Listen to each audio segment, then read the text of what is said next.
Welcome everyone to Easy History Podcast. Today we're diving deep into Napoleon Bonaparte's invasion of Spain in 1808. A lot of you wanted to hear about this one, so here we are. We'll be exploring Napoleon's motivations, the Spanish reaction, and the surprising twists and turns that this invasion took. You'll see how this conflict set the stage for a much larger and incredibly consequential war. We'll be looking at the political landscape, the dramatic military clashes, and the human cost of this period. It really is quite remarkable how this invasion, which might seem at first glance like a relatively minor event in Napoleon's grand scheme of things, turned out to be one of the biggest drains on his resources and faced persistent resistance. To understand why this happened, we need to look at Europe in the autumn of 1807. Okay, so by late 1807, Napoleon was undeniably dominating the European continent. He had effectively subdued both Austria and Prussia, and had even managed to forge an alliance with Russia. However, this was an alliance built on very shaky foundations, very uneasy. Great Britain was the one major power still actively opposing him, and thanks to their powerful navy, they were pretty much safe from any direct French invasion. The key to understanding Napoleon's actions is this. He couldn't directly challenge the British Navy, so he decided to take another approach. He implemented what became known as the Continental System. It was essentially a massive trade blockade across all of Europe. The goal was to cut off Britain from its vital markets and force them to sue for peace. So it was economic warfare then, a clever way to attack Britain without having to fight them at sea. But there was a problem, wasn't there? Yes, a big one.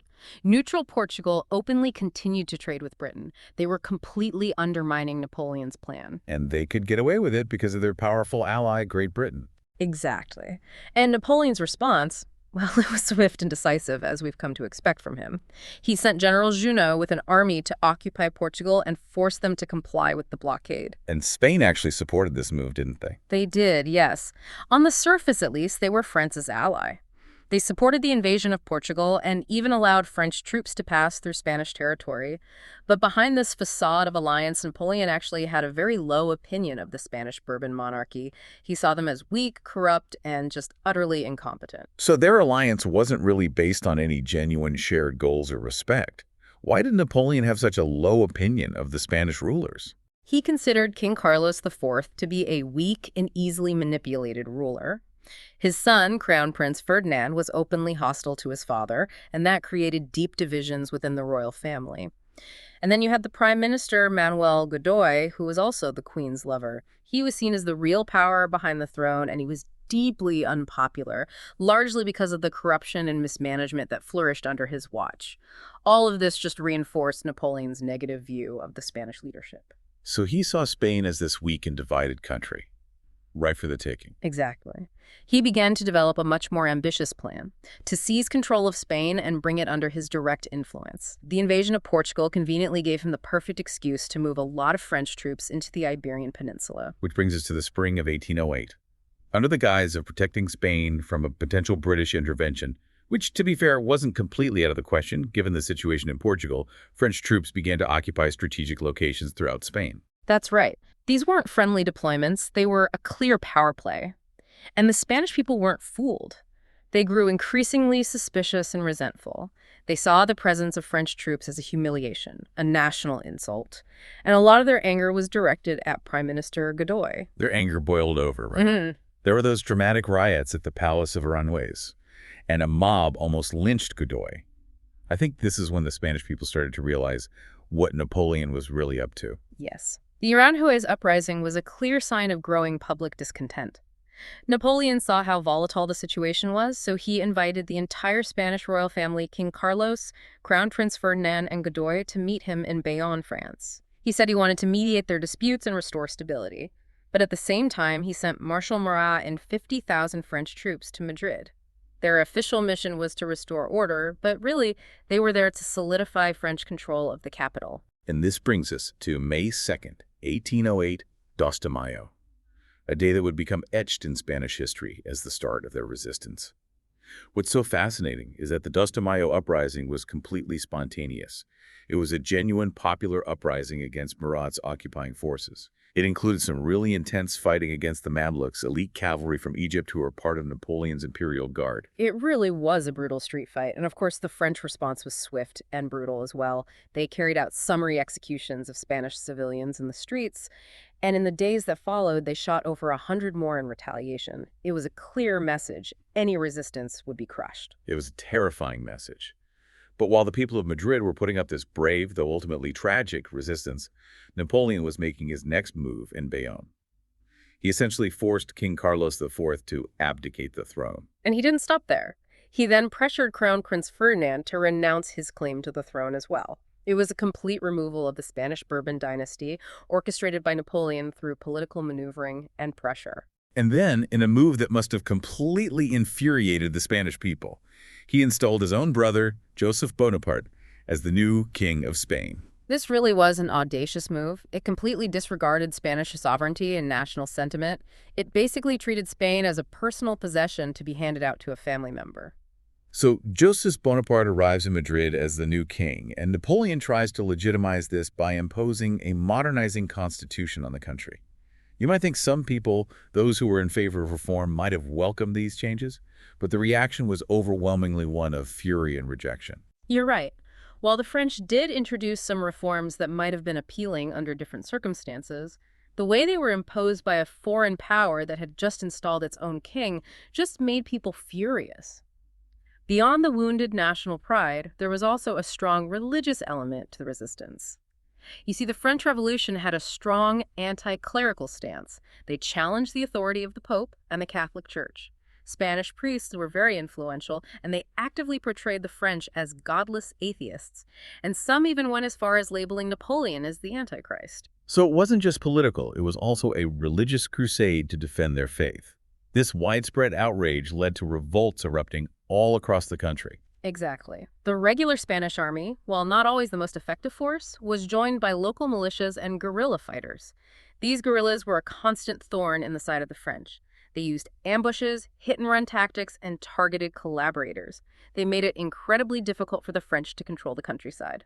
And the French response to this resistance was absolutely brutal. There were reprisals, massacres of civilians, atrocities that left a permanent scar on the Spanish people. The artist Francisco Goya captured the horrors of this period in his Disasters of War series. It's a powerful and disturbing visual testament to the brutality of the conflict. Yes, it's a stark reminder of the human cost of war. At first, despite this growing unrest, the French seemed pretty confident that they could easily put down these uprisings. They laid siege to several key cities like Girona, Valencia, and Zaragoza. Marshal Bessières even achieved a significant victory against the Spanish army of Galicia at Medina del Rio Seco. It looked like Napoleon's plan to quickly subdue Spain might actually work. But then came the Battle of Bayonne. Bayonne, that must have sent shockwaves all the way back to Paris. What happened there? Well, General Dupont and 3 French divisions were retreating from Cordoba. They were actually carrying a lot of loot with them. And they were completely surprised at Bayonne by the Andalusian army under General Castaños. They were surrounded and forced to surrender. This was a huge blow to French morale and prestige. It was the first major defeat Napoleon had suffered since becoming emperor. 18,000 French soldiers captured. And we heard that about half of them later died from starvation and captivity. That's a massive loss of manpower and a serious blow to French prestige. Bayonne showed everyone that the French army wasn't invincible. It emboldened France's enemies across Europe, and things continued to get worse for the French in Spain. The Portuguese, seeing the Spanish resistance and the growing British presence, also joined the revolt. So now the French had another front to deal with. Exactly. And the Spanish resistance was so fierce that the French were forced to abandon their sieges of Valencia, Girona, and Zaragoza. Even King Joseph had to flee Madrid. Imagine that the newly installed king forced to flee the capital because of the popular uprising. It really shows how much the Spanish people hated French rule. And this is when the British saw an opportunity to get involved, right? And they did, yes. They saw a chance to weaken Napoleon by supporting the Spanish rebels. They started sending arms and supplies to the Spanish using their navy. And then in August of 1808, Sir Arthur Wellesley, the future Duke of Wellington, arrived in Portugal with a British army. So the British were now directly involved in the conflict. Yes, and Wellesley wasted no time. He defeated a French detachment at Relisa on August 17th, and then defeated Junot's main army at Vimero just 4 days later. 2 quick victories for Wellesley. But then his superior officer, Sir Hugh Dalrymple, made a rather controversial decision, didn't he? He did, yes. He negotiated an armistice with the French called the Convention of Sintra. This agreement allowed Junot and his army to return to France with all their weapons and even their loot, using British ships. It caused outrage back in Britain. People were furious that the defeated enemy was allowed to just sail home with the spoils of war. It was a huge scandal. Wellesley, who had actually opposed the convention, was later cleared in an inquiry. But Dalrymple's career never really recovered. No, it definitely damaged his reputation, but the situation in Spain was still a major problem for Napoleon. He realized that he needed to take decisive action. And that's when he decided to personally intervene, right? Yes. In November of 1808, Napoleon arrived in Spain with a massive force of 130,000 troops. He brought many of his best units with him. He was taking this very seriously now. And the Spanish army was no match for Napoleon's Grand Army. Not really. They were inexperienced, poorly equipped, and lacked effective leadership. Napoleon launched a swift and powerful offensive. He routed the Spanish at Burgos and Tudela. At Tudela, Marshal Lanz's Third Corps crushed the Spanish army and effectively avenged the earlier French defeat at Bailim. So it was a series of decisive victories for Napoleon. He then pushed on towards Madrid. North of the capital, there was a strategically vital mountain pass, Somosierra. It was defended by about 8,000 Spanish troops. Napoleon, as always, was impatient. He wanted to take Madrid quickly, so he ordered a very risky, some might even say suicidal, charge by the Polish light horse of his imperial guard. Wow, that's a bold move. What happened? They charged head-on into the Spanish guns. They suffered heavy casualties, but their bravery and momentum overwhelmed the defenders and they secured the pass for the French. It's incredible how even in the face of such heavy fire, a determined cavalry charge could still be so effective. It's a testament to their bravery and skill. 4 days later, after Napoleon threatened to destroy the city, Madrid surrendered. It seemed like he had reasserted control. But then things got complicated again. A British army under Sir John Moore arrived in Spain. So another player enters the scene. Yes. Moore had about 20,000 men. They had marched 300 miles from Lisbon, and there was another smaller British force on its way from La Coruña. Now, this British army, while not very experienced in continental warfare, was generally better trained and organized than most of the Spanish forces. That would make a difference, wouldn't it? Definitely. When Moore learned about the Spanish defeats and Napoleon's advance, he realized he was in a dangerous position. So he decided to try and divert the French by attacking Marshal Soult's isolated Second Corps and threatening Napoleon's communications with France. A bold plan. And he even had some initial success. British cavalry routed a French cavalry brigade at Sahagun, but as Moore was preparing a larger attack, he received news that Napoleon was rapidly approaching with his main army. Uh-oh. Yes. Napoleon saw a chance to trap the British between his own forces and Soult's corps, and he was determined to seize it. He force-marched his troops over the Guadarrama Pass during a blizzard. This was an incredible feat of logistics and endurance. It showed how determined Napoleon was to crush the British. Wow, marching through a blizzard, that's harsh. It was. But it shows the kind of dedication and hardship that soldiers on both sides faced during these campaigns. Faced with these overwhelming odds, Moore had no choice but to order a retreat. His goal was to reach the port of La Coruña, 250 miles away, where he hoped to evacuate his army by sea. So began a desperate race against time. It was a grueling retreat for both sides. The British were marching through mountains, mud, and freezing cold.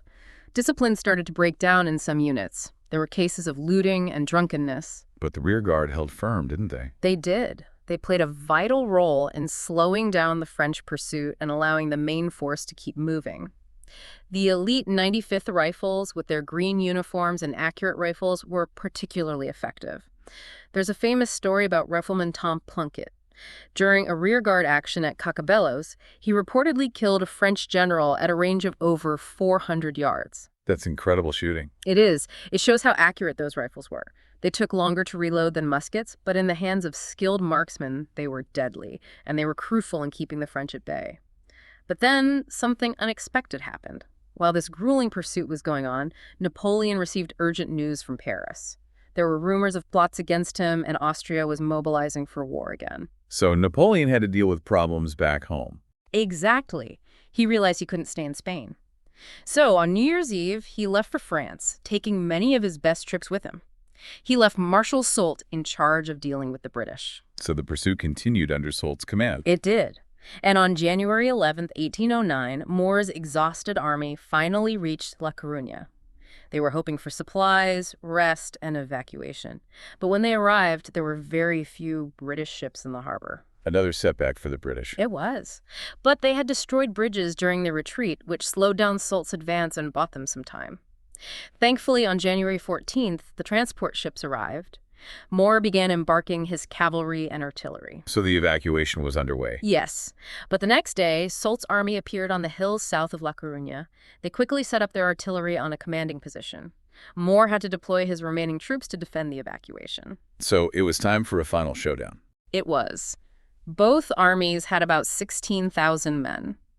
The French had some cavalry, but the British cavalry was already being evacuated, and the terrain wasn't ideal for cavalry anyway. Soult's plan was to attack the British right flank and trap them against the sea. A classic flanking maneuver. It is. Around 2 p.m., the French artillery opened fire, and Mermet's infantry division began their attack, supported by dragoons. Moore had actually started to embark Paget's division, but he had to quickly bring them back to reinforce his right flank. So the battle was on. It was. There was intense fighting, with the French attacking through hedges and walls. The British launched counterattacks. The 42nd Highlanders and the 50th Foot charged into the village of Elvina, but they were eventually pushed back. And tragically, during this intense fighting, Sir John Moore was hit by a cannonball. Oh, no. The wound was fatal. As he was being carried from the field, command passed to Sir John Hope. The battle raged on. Soult sent in reinforcements to attack Elvina, and Hope sent in fresh British battalions to meet them. The fighting was brutal and chaotic. That sounds like a very close-fought battle. It was.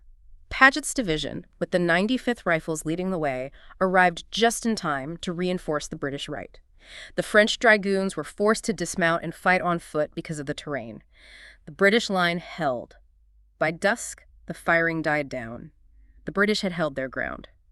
News of this reached Moore shortly before he died. A bittersweet victory, I suppose. Indeed. That night, the British withdrew to La Coruña and continued the evacuation. The next morning, the French discovered that the British positions were empty. They were slow to react, and it wasn't until noon that they brought up their guns to fire on the evacuating British ships. So the British got away. They did, but not without some losses. Some transports ran aground, and 2 were set on fire by the French. But the majority of the army escaped. A small Spanish garrison remained in La Coruña to cover the final stages of the evacuation. And so, Moore's retreat to and evacuation from La Coruña has been debated by historians ever since. Was it a disaster? Or was it a miraculous escape? Did he abandon Spain? Or did he buy valuable time for the resistance by drawing Napoleon away? It's a complex question with no easy answer. But ultimately, the British army was saved to fight another day. And that would prove to be crucial in the long run. For Napoleon, the Spanish invasion had become a nightmare. Instead of a quick victory, he was now bogged down in a long and costly war. He was facing a 2-front war, with Austria mobilizing in the east. This Spanish adventure had turned into a major problem for him. It had. And, Napoleon himself later admitted that he had misjudged the situation in Spain. He called the whole affair immoral and unjust. He realized he had made a mistake. It's fascinating that he would admit that. It really shows how significant this campaign was. Absolutely. So the invasion of Spain was a complex and brutal conflict. It was fueled by Spanish resistance, both popular and religious, and it was further complicated by the arrival of the British. It shows how military objectives can become entangled with national pride, religious beliefs, and unexpected consequences.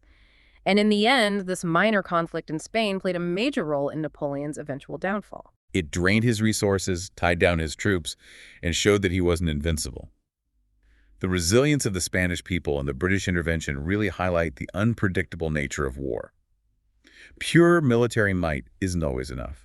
So we hope this deep dive has given you a better understanding of this fascinating and consequential period in history. It's a period that holds so many valuable lessons about power, resistance, and the unforeseen consequences of even the most carefully planned military actions. We encourage you to explore further and delve deeper into the Napoleonic Wars and their lasting impact on Europe. There's so much more to discover. Thanks for listening, everyone. Until next time.